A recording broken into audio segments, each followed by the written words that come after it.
ഡൽഹി മുഖ്യമന്ത്രി അരവിന്ദ് കെജ്രിവാൾ ഇനി തിഹാർ ജയിലിൽ കിടന്നിട്ട് ഡൽഹി ഭരണം നടത്തും.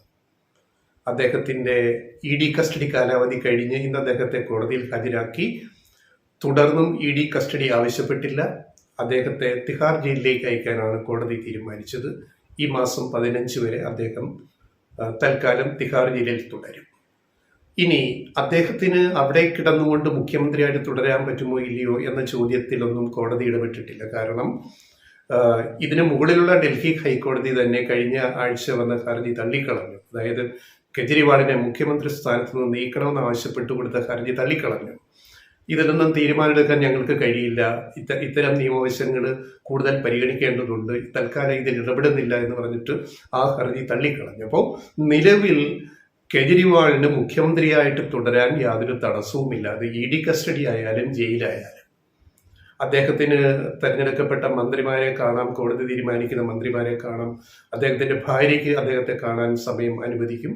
അപ്പോൾ അങ്ങനെ അദ്ദേഹത്തിന് നിർദ്ദേശങ്ങൾ കൊടുക്കാനും കാര്യങ്ങൾ പറയാനും ഒക്കെയുള്ള ഒരു സൗകര്യമാണ് തിഹാർ ജയിലിൽ നിന്നും ഉണ്ടാവുക എന്നാണ് നമുക്ക് മനസ്സിലാക്കാൻ കഴിയുക. ഫലത്തിൽ കേജ്രിവാൾ നരേന്ദ്രമോദിക്കും BJP സർക്കാരിനും കൂടുതൽ ഭീഷണി ആകുകയാണ്. ആം ആദ്മി പാർട്ടി നേരത്തെ എടുത്ത നിലപാട് തന്നെ, അതായത് ജയിലിനുള്ളിൽ കിടക്കുന്ന കേജ്രിവാൾ കൂടുതൽ അപകടകാരിയായിരിക്കും, ആ കേജ്രിവാളിനെ നരേന്ദ്രമോദി കൂടുതൽ ഭയക്കേണ്ടി വരും എന്നുള്ള ആ ഒരു നിലപാടിന് കൂടുതൽ ഊന്നൽ കിട്ടുന്ന രീതിയിലേക്കാണ് കാര്യങ്ങൾ പോകുന്നത്. ഇപ്പം സത്യം പറഞ്ഞാൽ നരേന്ദ്രമോദിക്കും BJPക്കും കേന്ദ്ര സർക്കാരിനും ഉള്ളിലുള്ള ആഗ്രഹം നമുക്കറിയാം. എന്താ, ഈ ഇ.ഡി അറസ്റ്റ് ചെയ്തിപ്പോ പുലിവാലായി, അയാളെ എത്രയും പെട്ടെന്ന് അദ്ദേഹത്തെ കോടതി ജാമ്യത്തിൽ വിട്ടാൽ അത്രയും കൂടെ നമുക്ക് പ്രശ്നങ്ങൾ ഒഴിവായി കിട്ടും എന്ന ഒരു വിചാരം ഇപ്പോൾ കേന്ദ്ര സർക്കാരിനും BJPക്കും പ്രധാനമന്ത്രിക്കും ഉണ്ട്. സംശയമില്ല, നമുക്കതിന്റെ റീഡിംഗ് മനസ്സിലാക്കാൻ പറ്റും. ഇപ്പൊ കഴിഞ്ഞ ദിവസം ഡൽഹിയിൽ നടന്ന മഹാറാലി സമ്മേളനം കൂടി അതിന്റെ ഒരു ചൂണ്ടുപലകയാണ്. വലിയ ഒരു ജനസമുദ്രമാണ് രാംലീല മൈതാനിയിൽ കൂടിയത്. കേജ്രിവാളിന്റെ അറസ്റ്റിന് പിന്നാലെ പ്രതിപക്ഷ ഐക്യ കക്ഷികൾ വിളിച്ചു ചേർത്ത ഈ മഹാസമ്മേളനം അതൊരു പൊളിറ്റിക്കൽ മെസ്സേജ് കൊടുത്തു. രണ്ടിപ്പോൾ അദ്ദേഹത്തെ തിഹാർ ജയിലിലേക്ക് ഏപ്രിൽ 15 വരെ വിട്ടിരിക്കുന്നു. അദ്ദേഹം ജയിലിൽ കിടന്നുകൊണ്ട് ഡൽഹി ഭരിക്കും. ഇന്ത്യയുടെ ചരിത്രത്തിൽ ആദ്യമായിട്ടാണ് ഒരു മുഖ്യമന്ത്രി ആ സ്ഥാനത്തിരിക്കുമ്പോൾ അറസ്റ്റ് ചെയ്യപ്പെടുന്നത്. അദ്ദേഹം ജയിലിലേക്ക് പോകുന്നു, ജയിലിൽ കിടന്ന് അദ്ദേഹം ഭരിക്കുന്നു, ഇ.ഡി കസ്റ്റഡിയിൽ ഇരുന്ന് അദ്ദേഹം ഡൽഹി ഭരണം നിയന്ത്രിച്ചു.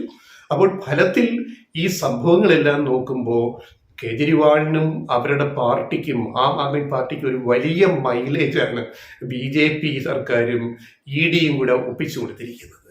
അതിനെ ഏറ്റവും നന്നായിട്ട് ഫലപ്രദമായിട്ട് ഉപയോഗിക്കാൻ ആം ആദ്മി പാർട്ടിക്ക് കഴിയും എന്ന കാര്യത്തിൽ നമുക്ക് യാതൊരു സംശയവും വേണ്ട. അപ്പോൾ സത്യം പറഞ്ഞാൽ ഇപ്പോൾ എന്താണ് കാര്യം, നരേന്ദ്രമോദി പ്രധാനമന്ത്രിയും BJPയും കേന്ദ്ര സർക്കാരും ഉള്ളിൻ്റെ ആഗ്രഹിക്കുന്നത്, ഇങ്ങനെ അറസ്റ്റ് ചെയ്തു പോയി, പുലിവാലി പിടിച്ചു, ഈ കോടതി എങ്ങനെയല്ല ജാമ്യം കൊടുത്ത് വിട്ടിരുന്നെങ്കിൽ നന്നായിരുന്നു എന്ന് ആശ്വസിക്കുകയാണ് ഉള്ളിൽ BJPയും നരേന്ദ്രമോദി പ്രധാനമന്ത്രിയും അതുപോലെ സർക്കാരും. പക്ഷേ എന്ത് ചെയ്യാനാണ്, പോയി ഓരോന്ന് കാട്ടിക്കൂട്ടിയാൽ പിന്നെ അതിന്റെ ബാക്കി അനുഭവിച്ച് തീർക്കുക എന്നത് മാത്രമേ ഉള്ളൂ.